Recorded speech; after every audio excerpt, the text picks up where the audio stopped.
When people in the States ask me why I go to Romania, I say it's because, bottom line, professionally, it's the best journalism conference that I go to anymore, and probably better than all but the last of the few Neiman narrative conferences. So I hear people here talk about Romania having this victim mentality, but there's nothing that I see in this room that's about being victims. You guys are onto something, and I want you to own it. So thank you for this. And then I also have to say, I am so screwed. I don't do card tricks. I don't do card tricks. I don't own a dog, so I can't show you pictures of my dogs. And I certainly don't sing. As a matter of fact, the last time I tried to sing, I was in the car with my high school and college boyfriend, who has a lovely voice and was at the time in college singing for the Notre Dame Glee Club, which is a big deal back in the States. And we were driving down a road somewhere, and he stopped the car. We were in the middle of the country where we grew up, in farm country, and he stopped the car and he looked at me and he said, "I love you, but if you don't promise to stop singing to the radio, you have to get out of the car right now." I have not attempted to sing since. There are so many themes that we went through this morning that I kind of scratched what I was going to tell you, and I'm going to sort of cobble together something because I want to reinforce those themes. I'm very aware that I'm between you and wine, and so I'll try to reinforce them briefly. I was a newspaper reporter, so I don't usually get 8,000 words or even 800, so maybe I can do that. Mostly what I want to do is tell you some stories, because that's what we do, and I'm hoping that these stories help you understand what the benefit of doing this work is, or the value or the privilege of doing this work is. I want to start by telling you a story about Bill Dorn. This guy's name is Bill Dorn, Jr. I met him 27 years ago. There was a short story in the newspaper on a Monday morning that said he had been fired, dismissed from his job as the priest and the head of the Newman Center on a state college campus in Minnesota. Newman Centers are where the Catholic Church establishes a presence on state university campuses. And the story said, very brief, said that his followers, his supporters, he was very popular, were staging a demonstration that day in front of the bishop's residence to demand that Bill Dorn be reinstated. And it hinted that the reason Bill Dorn had been dismissed from his job was because of something he had written in the diocesan newspaper, in which he challenged the church's approach to the issue of AIDS and homosexuality, and the way it dealt with other disenfranchised people, divorced people, homeless people, non-Catholics. This was in the middle of the 1980s in the United States, and Minnesota happened to be one of the hotbeds of gay rights challenges in the U.S. Very conservative on one hand, socially progressive on another. So we figured it was a story. My editor sat me down and he said, "I want you to go up to St. Cloud. This guy's having a press conference and I want you to figure out what's going on." So I headed up to St. Cloud, about an hour away, and there were about 35 people at this press conference for a priest who had been fired. And all of my colleagues from the other media are standing around, and because I had been covering gay rights issues and AIDS for quite a while, they looked at me, and before he came out, they said, "Do you think he's gay?" And I said, "Gosh, I don't know. I'll see if he's wearing the neon." And they're like, "Well, but you're the one who can tell, right?" And I said, "Yeah, my radar is really good, but I'm not sharing with you jokers." So this guy comes out, right, and everybody's wondering one thing: is this guy gay? Is this guy gay? He doesn't say anything. He gives a press conference. He's a priest in good standing. He goes back to his office after 10 minutes. He takes no questions. The rest of the press goes to the demonstration in his honor. I stay at the rectory where he gave his press conference because I wanted to talk to Bill Dorn. I wanted to talk to Bill Dorn. Now, the obvious question is Bill Dorn gay? But Chris talked this morning about the idea and then the theme. And my question was more, why would a guy stand up knowing he was going to sacrifice his career for an issue that was a no-win for him? And it didn't matter to me whether he was gay or not, because either he was gay and living this double life as a priest in the Catholic Church, so living a secret, or he wasn't gay and he was Joan of Arc, willing to stand up for other people who couldn't stand up for themselves. I figure either way he was a great story. It took me 7 or 8 weeks to get him to agree to talk to me. I did several other stories along the way about his issue and his case, and then I finally wrote a story about him with his cooperation, and the first line of the story was this. From earliest childhood, Bill Doran Jr. knew 2 things. He wanted to be a priest, and he was gay. Bill Doran was not only dismissed from his job at the Newman Center, but because of my story and other events, he ended up being tried in a Vatican tribunal. He's the only American Catholic priest to ever get tried all the way up to the Vatican. And in the end, he was excommunicated and defrocked. He was expelled from the church he loved. He tried to get ordained in the Episcopal Church, and they wouldn't ordain him, not because he was gay, but because he had become public. There was too big a spotlight on him. I tell you that because I think it's important that we own the fact that stories do make a difference in people's lives. Tom asked the question this morning, why do we do this? Does it matter? Is there a worth to what we do? And he says he doesn't have an answer. I think it's not important to have an answer. I think it's important to keep asking the question, because in our world, the questions are much more important than the answers. I have a few years on a lot of you, and what I've learned is I have no big answer, but I've come over and over and over again to small answers, and the small answers about whether what we do matters and how it matters and why it matters tend to be embedded in individual stories that play out in ways you would never, ever imagine. So I'm going to tell you a few of those stories. I want to do this, since we're also supposed to be about craft, in the form of an essay, structure of an essay. You just heard the lead or the opening. Section 2 is the summary or the theme. We are part of a continuum as storytellers. Christian said this morning, we live in story, we dream in story, we understand our past and our future in story. And that means we always need to be seeing stories, telling stories, sharing stories, hearing stories. If you do any form of storytelling or communication for a living, whether you're a documentary filmmaker or a songwriter or a communications expert at a company or a journalist, your job is not just to go through life, notice things, maybe let life happen to you. Your job is to see the story and share the story, because the story is the reflection of the continuum that we are and that we live as human beings. Cynthia said this morning that there are all kinds of journalism that matter, and I agree with her completely. Journalism is really a constellation, and the question is, what is our North Star?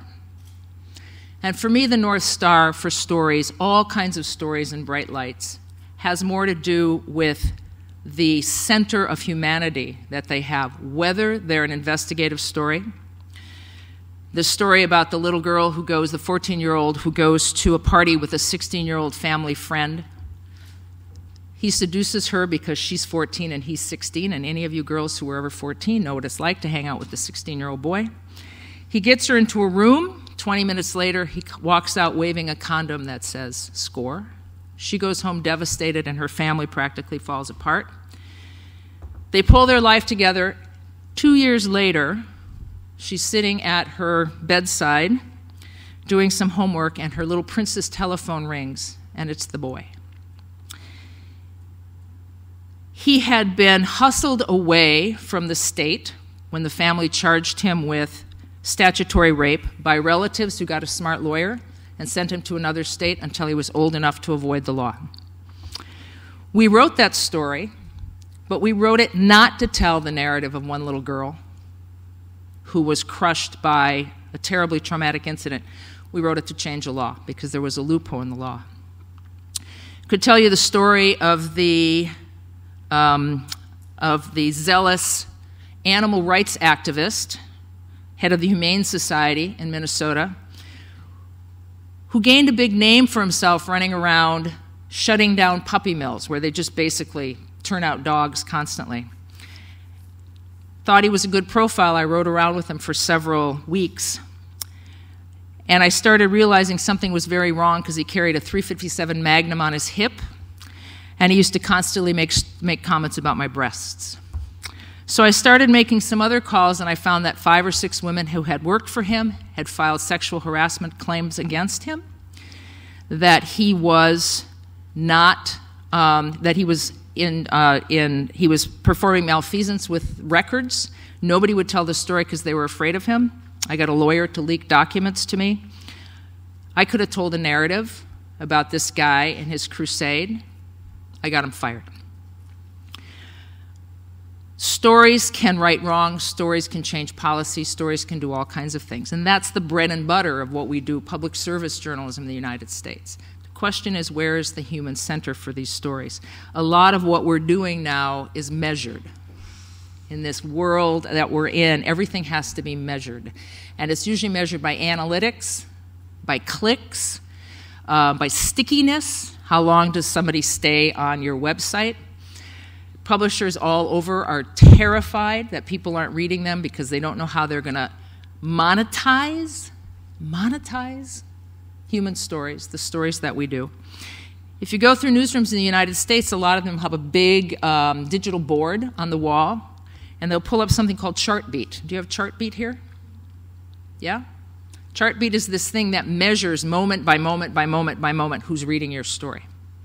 And if you go to operations like Politico or Reuters, they're literally watching Chartbeat and competing with each other to get at the top of that chart.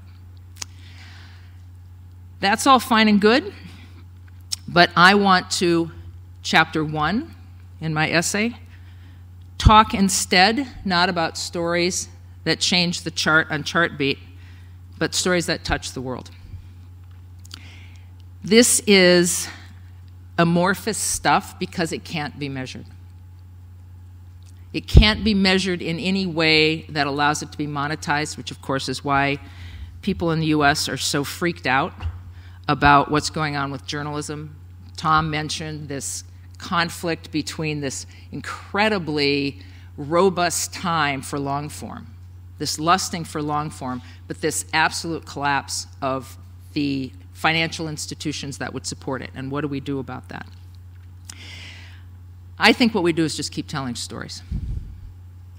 And we learn to tell them better, because I can't fix those things. All I can do is focus on what I know how to do, and that's tell stories or help other people tell stories. That said, I think it's really, really important to hold on to the stories that you do know matter. And I'm just going to share a few of them with you because I want you to all know that stories, even if you can't track the change, do change things. I'm going to get a little funky here with my PowerPoint because I want to pull something up. Hold on. Not there. Okay. I apologize. I've never quite known how to do a hot link in PowerPoint really elegantly. This is a story called In Her Mother's Shoes. It was done by a reporter named Paula Bach at the Seattle Times, and it was done on the 20th anniversary of World AIDS Day. There is an organization in Seattle called PATH. I don't know what it stands for. And it gets funding from the Gates Foundation. Gates Foundation is doing some of the most aggressive work around the world to try to combat AIDS. Paula wanted to write about PATH. We're a local newspaper. And so she came to us. I was an editor at the time, and she says, well, these PATH people are going to Zimbabwe, which is one of the highest AIDS rates in the country, or in the world, and I want to go and write about PATH. And the story came my way, and I said, why would we write about PATH? Why don't we write about AIDS in Zimbabwe and by extension the world? Not a local story. We figured out how to make it local. What Paula ended up really wanting to do was to write about women and how in Africa, unlike in the United States, where AIDS started and was primarily a disease in the gay community, the Haitian community, drug-using community, prostitute community, in Africa, the highest risk of AIDS is coming of age sexually as a woman and then getting married. That's the story she wanted to tell.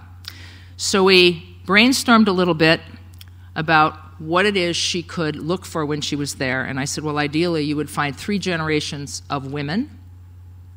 She says, well, that seems kind of ideal. And I said, well, you know, just think about it. She got there, and sure enough, she and Betty Udison, the photographer, found a family. Katie, the 54-year-old matriarch of the family who had 12 children. Her daughter Ruth, who was 24.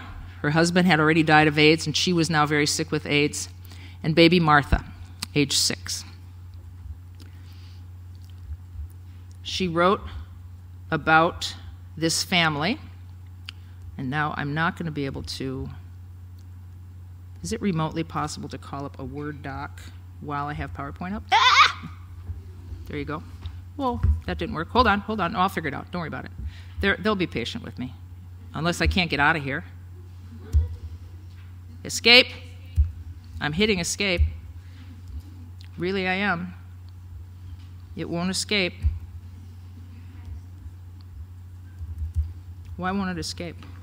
I thought this would work. Oh. Let's try this. There we go. Oh. There. Okay. I just want to read you one little... That's Brenna. I don't want that. While Paula and Betty were in Africa, they met this family, and they were talking to Katie, the matriarch, and her daughter Ruth was very, very, very sick. And they were trying to figure out what kind of... now this won't go away. This is so crazy. What do you mean the one on the right? Sorry, open it again. I just want to put it down there. Oh, okay. Well, but look. Yeah. Where do you want to put it? I want it off of there. Oh, then just move it, maybe. No, it won't move. Okay. I'll throw it away. I'll call it up later. While they were there, Ruth got sicker and sicker and sicker. And one of the things that happened was that Katie, they were asking Katie what kind of precautions she takes. They wanted to understand how a country like Zimbabwe helped people not be at risk of AIDS. And Katie was very, very shy and very reserved, but all she said was, they tell us at the church to use bleach and gloves, and we don't have any money for bleach and gloves. And what Paula and Betty had to do was decide, what do they do in a situation like that? Here's one passage from their story. Martha, on the brink of 6, she likes dressing up, playing pebble games, drinking tea with sugar if there's sugar to be had, splashing her dishes clean at the outdoor sink, circling through endless rounds of Ring Around the Rosie until she's so dizzy she collapses on the ground. She giggles. She pretends to be a bunny, hop, hop, a chicken, flap, flap, a warthog, snort, snort. She is at that enchanted age when anything seems possible, and that's just the problem. In 10 years, when Martha is sweet 16, strolling home from school in a swishy pleated skirt, men will certainly notice. And if one fellow in particular says hello, how are you? And the next day says hello again, and that leads to the next thing and the next, then what? Who will take care of Martha? What's to stop her from following in her mother's footsteps? Faced with a global epidemic, what do you do? Faced with a plea for one pair of rubber gloves, what do you do? In impoverished Africa, people want and need to be paid for whatever they do, including sharing their name and their lives. But if we pay for information, a source might exaggerate or lie. Neighbors or relatives might grow jealous. If we buy gloves for one, why not bleach for another? Drugs for a third? Where do you start? Where does it end? Instead, we tell a story, because that's what we do. In journalism, that's ethics. In the heart, it rings hollow. This was the dilemma that Betty and Paula faced, and that I think all of us face, because we don't know always the boundaries of getting involved in the world and yet making a difference in the world. I will tell you, though, that when this story was published and we wrote this, it became the centerpiece of a traveling international exhibit that has gone around the world 3 or 4 times to teach people introduce them to the problem of AIDS in Africa and teach them about the efforts that are being made on the ground to get protection into the hand of women in cultures where the sexual dynamic belongs to the men. One story, one newspaper in Seattle, Washington. It's been around the world. We could not have predicted that, but that's what happened. The story had shelf life. The story made a difference. Many of you know the story, my story, about Dick and Bert Hansen, AIDS in the Heartland. I'm not going to go back through it chapter and verse, but if you talk about stories that touch the world, this is a story I would have never predicted would have touched the world the way it has. Dick and Bert fell in love in the middle of the apex of the AIDS crisis in the United States, in the middle of conservative farmland.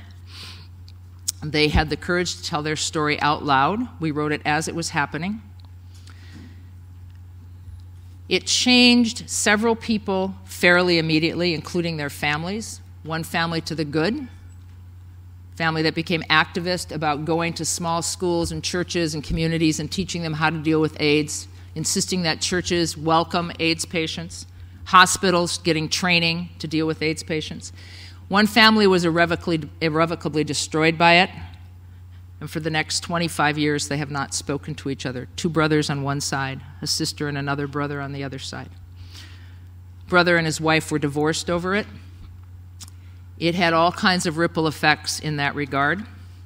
But then it started having other effects, including causing my newspaper, where we ran this story, to be the first one in the nation to include gay partners as named survivors in obituaries. We didn't set out to do that. But how do you write about people for 14 months and then when one of them dies, you deny him? We changed the policy. I don't know that there's a newspaper in America now that doesn't include surviving partners. If I could track this, I'd put this story and these issues on the continuum that has now led to gay marriage in the United States. It's not what I set out to do. I simply set out to have people understand what life was like for people living with this disease in the middle of this much revulsion and discrimination. So stories that touch the world. Can't measure them, there are no analytics. But if you watch and you wait, things happen. Subhead, stories that touch the subjects. I mentioned that one of the families in AIDS in the Heartland was fairly destroyed by this story. I mentioned that Bill Dorn, the priest, lost his job and his standing in the priesthood. There are other ways, though, that stories touch subjects, and we have to know that we do affect people. I think any journalist who says that we take a hands-off approach and we don't affect the story is denying reality. Sometimes those effects are really surprising and really sweet. A story I did several years ago about a man who lost his wife and daughter in a pipeline explosion. Pipeline burst outside their house, caught fire, middle of the night. His wife grabbed a 7-year-old daughter, ran out the front door. He grabbed an 8-year-old daughter, ran out the back door. Wife and 7-year-old ran into a fireball. Father and 8-year-old ran to safety. I got an interview with the guy after about 8 days. Everybody wanted to know why that decision was made in that house. That one moment that changed everything. Forever. He wouldn't talk to the press. I finally got an interview with him.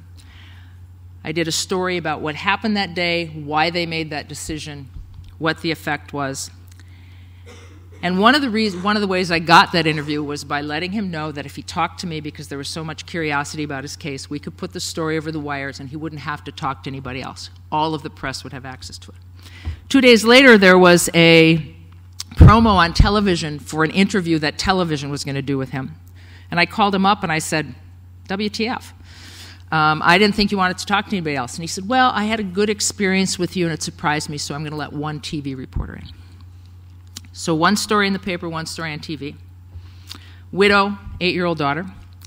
Floods and floods and floods of mail because of those two stories. And one of the letters that he got was from a woman who had lost her husband and one of her 2 children in an accident 2 years before.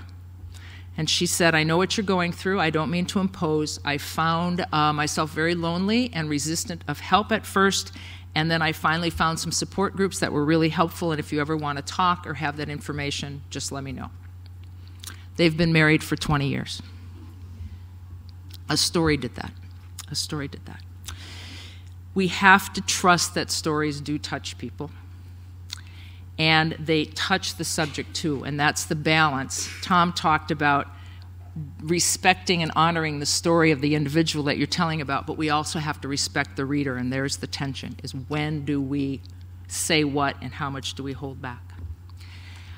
I think the other part, though, that I really want you to hold on to as you go out of here is the fact that, subhead, there are stories that touch us as the storyteller, that change us. And when we are changed, it's possible that we finally find stories that are worth telling so we can help change other people without having an agenda in what that change is. Again, what I'm urging you to do is to own the reality and the impact of what we do, trust it, and not deny that it happens, because then we have to be responsible for it. AIDS in the Heartland, of course, touched me. 25 years later, I'm still telling the story around the world, and I have become a very close friend with the niece of Decât, the first of the two men who died in AIDS in the Heartland. She now lives in Washington State. She's written her first book. She's an incredible photographer, and she went back and reconciled with her parents who have long since divorced after she finally found the story AIDS in the Heartland. She never knew what had happened to them. She never knew why they were always screaming at each other. She found my story online. She read it. She called me up. I sent her an original copy, and she went home, and she has now reconciled with her family. I was in a Kurdish refugee camp after the first Gulf War, and I was in a hospital that the Canadians had taken over. Thank you, Canada. To take over, rescue this hospital and create an actual hospital, because it had just been turned into a hellhole. And when we were there right ahead of the military that created the demilitarized no-fly zone, and they had cleaned out one room in the hospital. The rest of the hospital was full of corpses and bodies, and I mean literally mattresses covered with feces, and the place was rats everywhere. They had one room that they had cleaned out. And I went in that room, and there were 18 people in that room, most of them people with tuberculosis and cholera and other things. And in the corner was a young woman, and next to her in a bassinet was a little girl, a baby, an infant, 1 day old. And I sat down with a translator to interview her, and at some point the young woman looked up at me with tears in her eyes and said, "Please take my child. Please take my child." To me, the war in Iraq was always about that baby, Zosan. I didn't take the child. I was tempted. I was 36. I didn't think I'd ever have any children of my own. I would have loved that baby. But that changed the way I looked at that situation, because it forced me to see through another prism. A lot of people ask, what is the most profound story, important story you've ever done? Tom again mentioned he's known most for Falling Man. I could tell you about AIDS, I could tell you about Africa, I could tell you about Iraq, I could tell you about Antarctica. I want to tell you very briefly about the story that oddly is most important to me. Several years ago, I got one of those classic newspaper assignments, yawn, snore, snore, yawn, to go do an anniversary piece for Veterans Day. It was Memorial Day, I think. And we always have to do these pieces, and they're usually pretty boring. And it happened to be the 10th anniversary of the end of the war in Vietnam and the 40th anniversary of the end of World War II. And I thought, what if I find a father and son veteran? So I went around looking, and I ended up talking to a Vietnam vet who was an activist and worked with other Vietnam vets who were coming back and struggling and having a hard time. The trouble was, even though I was just literally talking to him to try to help him, get him to help me find other people. Cynthia's method of you get to the big hats and help me find somebody to talk to. Well, it turns out his father had been a veteran in World War II. The trouble was his father had been a veteran in the Pacific Theater, and the anniversary was actually a VE Day, Victory in Europe Day, not Victory in Japan Day. So I cobbled up another story, and then I went back to him and I said, could I tell your story? And he says, well, that'd be all fine and good, but you can't interview my father and me together. And I said, why not? And he says, because we only talk once a year, and that's at Christmas when I go home and we make peace for 2 hours for the sake of my mother. We haven't talked since I got home from Vietnam. So I said, okay, can I talk to each of you separately? He says, well, I'll talk to you, but it's up to my father, whether he does or not. So I sat down and I did a bunch of research on Vietnam, and I talked to this guy for quite a while, and then I got his father to talk to me. And here's what I learned. The younger son, Reed, was in a Sneaky Pete unit in Vietnam. Sneaky Pete units were the long-range reconnaissance teams that went behind enemy lines in small patrols to scout out where the enemy was. He was in the Sneaky Pete unit when they were ambushed, and he was the only one who came back from his squad. Everybody else was killed. I found out that his father was in a long-range reconnaissance team in Japan for the U.S. Army, and he was in a firefight behind enemy lines, and only 2 of the men came back, and he was one of them. I found out that when the father left for the Pacific, he had met a young woman, fell in love with her, courted her, and made her promise to wait for him. And he told me a story that when he was in the Pacific Theater in war, at the end of a long day or at the end of a hike, he would sit down, get away from the other men, and in his top left-hand pocket, he would open it up and he'd pull out a piece of paper and he'd unfold it. And it was the last letter this woman wrote to him before he got on the ship to go overseas. He talked to me about the letter being creased to the point where the creases were splitting, having sweat stains in it from where it was in his pocket and where it fell, and salt from his tears. He read it every night. Came home and he married the woman. She became Reed's father. I found out that when Reed shipped out to Vietnam, just before he left, he met a young woman, courted her, asked if she'd wait for him, went off to war, and he was sitting in the jungles of Vietnam. At the end of the day, he would remove himself from the rest of his troops, and he'd reach into his top left-hand pocket, and he'd pull out a letter, and he'd unfold it, and he'd look through the sweat stains and the salt from his tears, and he'd try to be careful with it because the creases were starting to split, and it was the last letter that the girl back home had written to him. He came home, he married her, they divorced. The father and son told identical stories, almost word for word, and they had identical experiences, with one exception. One went to World War II and came back as part of the greatest generation. 40 years later, he still couldn't go into a bar without people buying him a drink. The son came home from Vietnam and was spit on and called a baby killer. And so he turned into an anti-Vietnam War protester, and the father never forgave him. I wrote my story, and I wrote it in passages about their parallel experiences, the father, the son, the father, the son, the father, the son. I contrasted the differences, but mostly I wrote about what was the same. They got together, they had dinner, they reconciled. Never won an award for that story. I don't know if anybody remembers it, but boy, it mattered to me because it made that difference. And if you can make that difference in 2 people's lives, what else do you need? Subhead.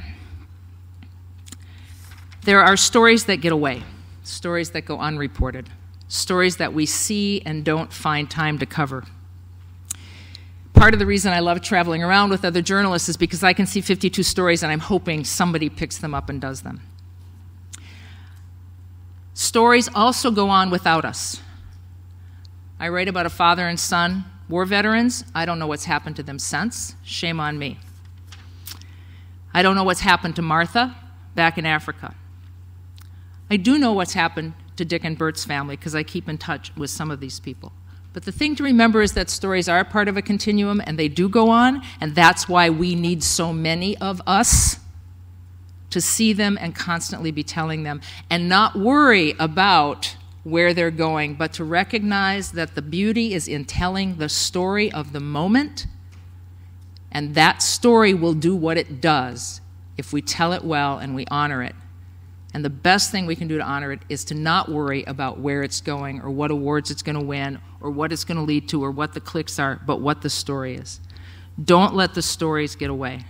Let the stories touch you I told the interviewing class this afternoon that one of the stories I did, we were talking about what do you do when you can't interview, when you don't have a translator, you don't have the language. And one of the most important stories I ever did was in Africa at the refugee camp when I wandered into a hospital clinic, and there was a woman there with a little 9-year-old girl and twins, 6-month-old twins. And the doctor was helping her figure out how to feed one of her twins who was too young or too weak and too sick to suck. And so he was showing her how to lean over to the baby's mouth and squeeze her nipple, drop by drop by drop, with breast milk. And I watched her do this for a while, and I realized she was in this very difficult position because she was bent over, there was no chairs, nothing like that. She had the 9-year-old over here who was scared, and then she had this baby on her hip. So I took the baby, and I sat for the next 12, 14 hours holding her other infant, who was healthy enough to eat. I could give it a bottle, letting the little 9-year-old sleep on my lap until the baby she was feeding, her nipples were now bruised and sore and bleeding because she was squeezing them so much to get milk out, and then all of a sudden the baby started to cry. The baby had gotten enough nourishment to cry. Babies crying is a good sign. That story touched me. I don't know if it made a difference in anybody else's life. I just had to tell it and trust that maybe it would show people the humanity that comes into play when people are trying to keep their children alive. That's a universal story. So let those stories touch you. Dare to believe that your stories, well told, will touch others. They'll start as a small plunk, a little tiny drop in an eternal ocean, a second in endless time. They'll ripple out, they'll reach forward, they'll reach backwards, they'll connect us with our history, they'll reach forward to help us create hope. Maybe they'll change our understanding of something, maybe they'll show us a new view, maybe they'll challenge us about what we thought was true, maybe they'll open our minds, maybe they'll touch our souls, maybe they'll change our hearts. I can't measure that on Chartbeat. Subhead, the turn. So that's all fine and good, but how do we do that? 3 things. First, yes, of course, craft. We need to get better and better and better at craft. I wish I would have heard your argument. I hear about practice getting you better or not. I hear it was quite something. Caring about the craft and trying to be good at it, everything you heard that is process and what do we do, and we're constantly thinking about it, and it doesn't get any easier. It just starts to make more sense because you start to trust that it matters. So craft is important, but I want to leave you with 3 other things. The 3 things I think that we need most as storytellers are creativity, courage, and compassion. Creativity to stand somewhere new when you're telling a story, to see it through fresh eyes, to find the way around the problem, to find the way to pitch the story and get it published, to ask a new question, to find a way to make a living, to find a new way to tell a story, to tell a story in tweets and tell a story in songs. I write narratives now on Facebook when I travel. It's taught me a new way of writing. Where's the creativity in what you do? Don't just go out and do the same old thing and the same old thing. It's why so much journalism is so boring. None of the people you heard from today do boring journalism. They're creative about it. They're working on it. They're thinking about it. 2, courage. You can have the kind of courage it takes to be in a war zone, the kind of courage it takes to stand up to corruption and power and take it on. But I also want to encourage you to have the courage to be bold enough to ask the tough question, the sensitive question, the painful question. That takes real courage. When I did AIDS in the Heartland, I had to sit down with 2 men and ask them if I could watch them die, because any less honesty would have been unfair on my part. I then had to go back to them and ask them who they thought brought the virus into the relationship, so who might be responsible for killing who and where they put that in a committed relationship. That was a hard question to ask. It would have been dishonest not to ask it. I have to ask the man who's lost his wife and daughter what he tells his other daughter about what happened that day.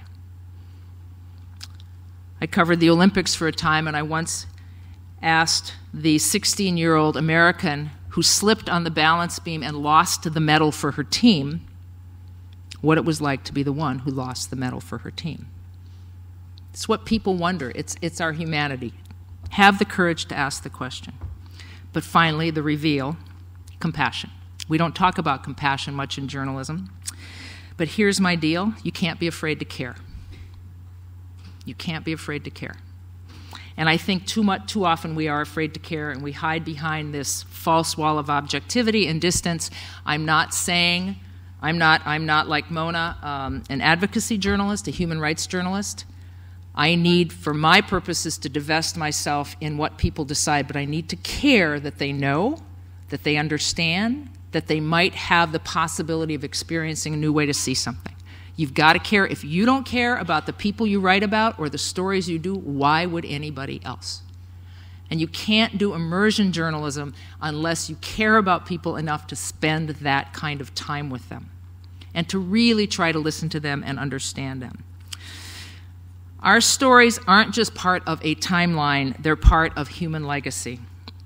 They're the things that connect generations, they connect geography, they connect culture, they connect ethnicity and race.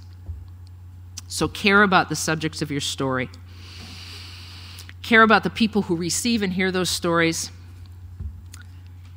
And care about your own craft. Care about what you do. Creativity, courage, compassion. Now, the climax. I'm going to let you get to your wine, honest. I want to read you a quick little top to a story. That's not it. There it is.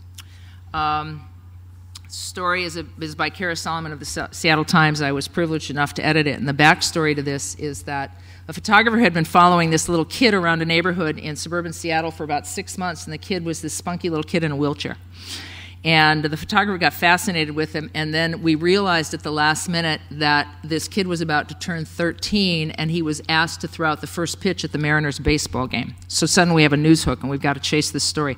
So Kara, a young reporter, gets sent in to do it, and she came to me and she says, but I don't want to write the typical spunky little kid in a wheelchair story. And I said, good instinct. What do you want to write about? And she said, well, I don't know. I just don't want to write that story. And I said, well, okay. What is the bigger theme here? What's the bigger idea? What does this kid have in common with everybody else? What am I going to learn? And she says, well, I don't know. You've never been in a wheelchair or had your legs not work or whatever. And I says, yeah. And I says, so he's about to turn 13. What's the commonality? What's the idea here? And she looked at me. She said, oh, my God, you don't want me to talk to him about sex, do you? I said, well, he's turning 13. You know, he's starting to be that age. I says, find out from his mother if he knows about sex, but why not? This is what she wrote, and I want to offer it to you as an example of creativity, courage, and compassion in journalism.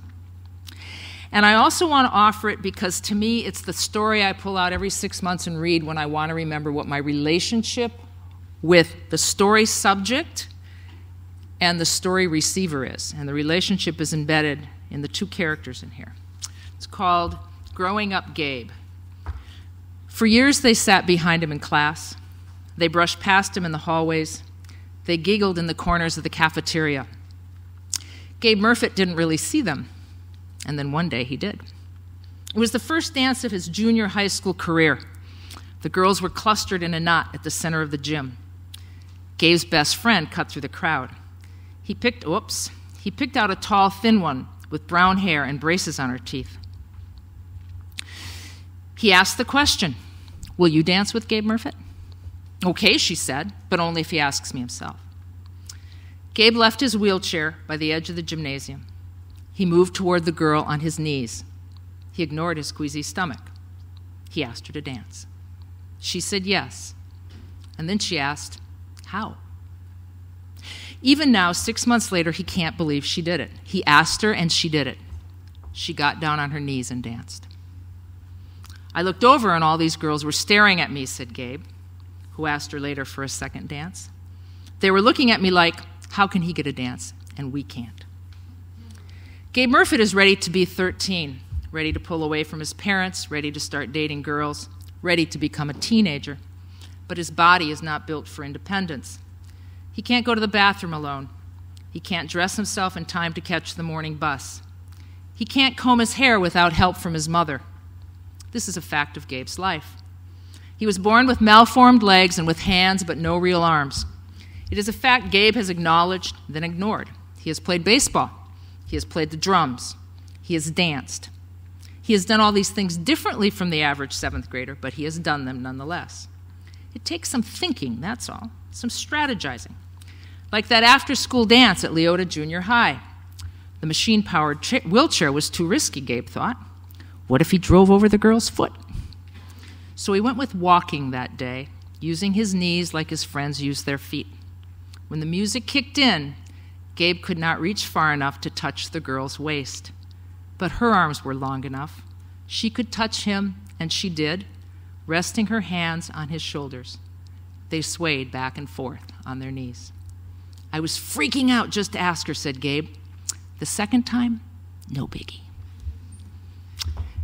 Gabe and this little girl, to me, show the kind of courage and creativity and compassion that I would like to think we as journalists can and should be showing almost all the time. They didn't flinch from reaching out to the other, and they figured out a way to communicate. And isn't that what we should be about? And just so you know, is my PowerPoint not going to work again now? I'm not going to show you that. It's different. This is Gabe, back when we did the story. You see, he basically was born with arms, with hands on the end of his shoulders, but no arms. This is Gabe 5 years later at his high school senior prom. Gabe just graduated from college, and he is now a motivational speaker being sought after by foundations and inner city schools around the country. A story did that. Because every time somebody calls him and asks him to do that, they cite the fact that they read from the story or a teacher uses the story to teach. A story did that. Can't measure that with clicks. One last story to bring this home. I mentioned Bill Dorn at the very beginning.